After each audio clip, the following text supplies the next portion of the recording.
Hi guys, welcome back to Rachel Reads. My name is Rachel. I love to read and write Christian fiction, and today is Recent Reads number 1, part 2. So this is part 2 to last week's video. You can watch it by itself, but it is kind of wrapping up some of the books I've read in the past 2 to 3 months, and that is just the first half about the first half, and then this is mostly the second half. I am leaving 2 series out just because I am not finished with them yet. That series is The Blades of Actar by Trisha Beancreek. There are 5 books in a novella, and in order it is Dare, Deny, Defy, Destroy the Novella, and then Deliver and Decree. Books 1 through 3 kind of are the main point, and then book 3.5 is like a little prequel novella. It's really good, and then book 4 and 5 is like the after effects of book 1 through 3, but they're still really fun to read in the series, and I would not stop at book 3. This is all about Lethe and Rena. Lethe is a blade for the king, and Rena is like a Christian, and she also has some secrets and is out in hiding. It's really good, really clean. This series does tend to stray a bit more on the violent side. It's nothing too much for me, but if you like books like Resistance or maybe like other fantasy dystopian books, you definitely would enjoy it. I don't have any other trigger warnings. In the novella, we are following Kevin, I think is his name. I won't say who he is exactly, but there are some insinuations to a bad past, but it is not detailed. His redemption is really well done. Next book I have to talk about, it's originally a recommendation from Lindsay, but the last book is Right Where I Belong by Krista McGee. I do own books 1 and 2, but this is book 3. So all the books in this series are essentially like biblical retellings, but they are YA and contemporary. They're very clean, very well written. I love their stories. But this is about Natalia, who is from Spain, and she ends up moving back with her stepmom to the States because of a family situation, and then she ends up having to go to a new school, but her main language is Spanish. But she meets Brian, who is the pastor's son, and they really just hit it off and have a great time together, even though she essentially has sworn off from romance. But they build a really great friendship, and you just see how amazing it is. And there's a part I want to talk about, but it is like a spoiler because it happens like in the last half to third of a book, but it's so good. The next book I read is The Peasant King by Tessa Afshar. I gave this one 4.75 stars. I really loved it. This is essentially book 2 after The Hidden Prince.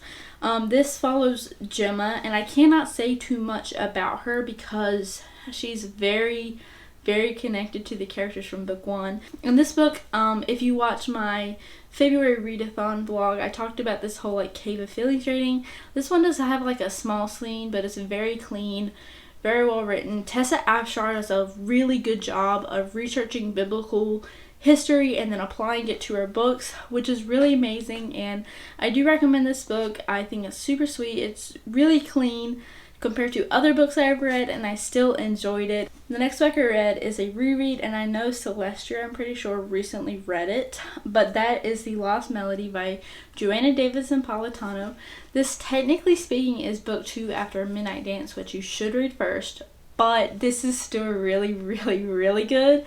There are just so many amazing things about this book that I love. It does deal with an asylum, so I would recommend knowing that before you go into it. This is about Vivian. She is a concert pianist, but then her father dies, but he has a ward in an asylum, and then you end up kind of seeing what goes on from there. I don't want to spoil too much because I feel like beyond from that, it definitely would be spoilers. And I'm sorry if I've forgotten to give ratings.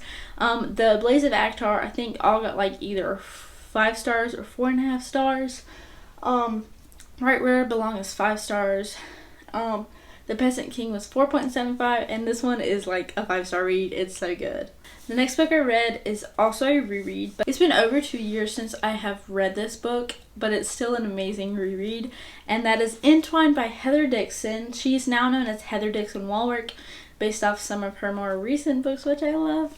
But this one in particular is a 12 Dancing Princesses retelling. We are following Azalea, who is the oldest, considering her name starts with an A, And all of her sisters and her are named after flowers, which is just so cool. But essentially, her mom dies. You learn this in the first chapter, and they are in mourning. But then she finds a way to keep her and her sisters dancing. And the man in charge of that is called Keeper, but he tends to keep more than he does anything else. It's really clean. It's really well done. It is a beautiful story. I love it so much. This is one of my 6-star reads. I love it to death. There's a super sweet romance, but it's like really clean, and I love that.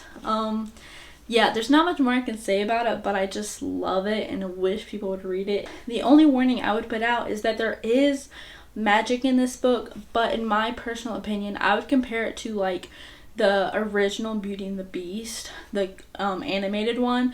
I would compare it to that sort of magic. So if you're really fine with that sort of Disney movie magic, I would highly recommend it. It's super good, super clean.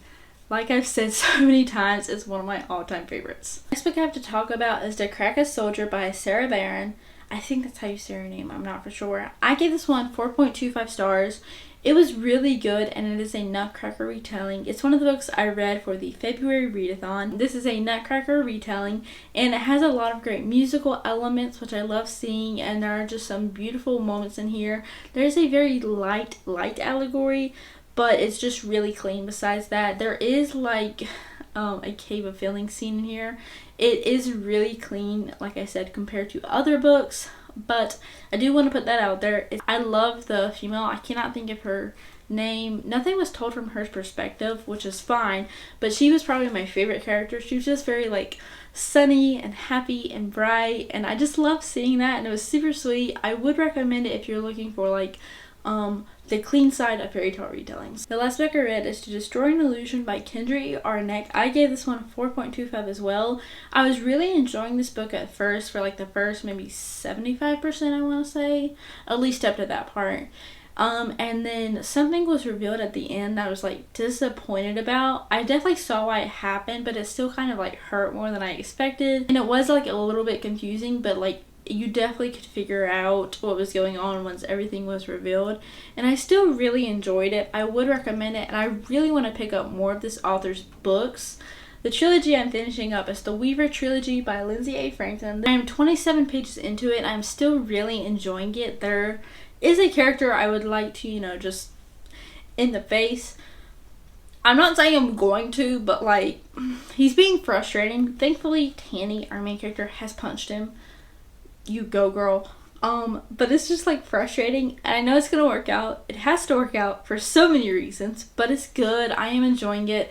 What I'm reading on my Kindle is for the vlog. I've mentioned it in a few videos, but that is the Ilion Chronicles. I finished book 4 last night. It hurts, but it's also not as bad as I think book 2 or 3, but it still hurts. Like, it's really good, and a lot has gone on. One of my favorite characters is Daniel.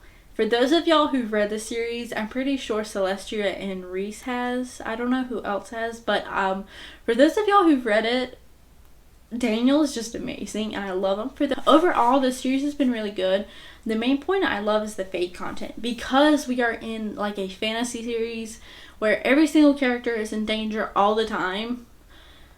The faith content really matches up to that like violence and all that sort of content, which I really appreciate, because the faith content, in my opinion, is like stronger than for like the violent content I'm talking about. There are wars going on, so it's gonna be violent, and then there have been like a few attempted assaults, but they're written more violently than any other way, and I appreciated that style, and that there was more redemption and more of the faith in that book.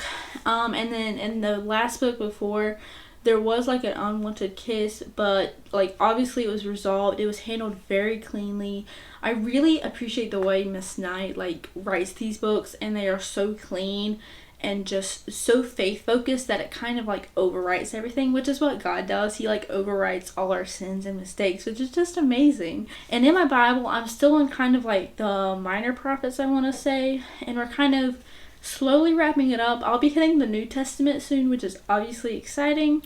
But in the minor prophets, we're kind of in the destruction of Israel, but at the same time like the last days in Revelation. and everything like that, which is really interesting. But that is all for today's video. Thank you guys so much for watching. I hope God bless you today, and I'll see you next time. Bye.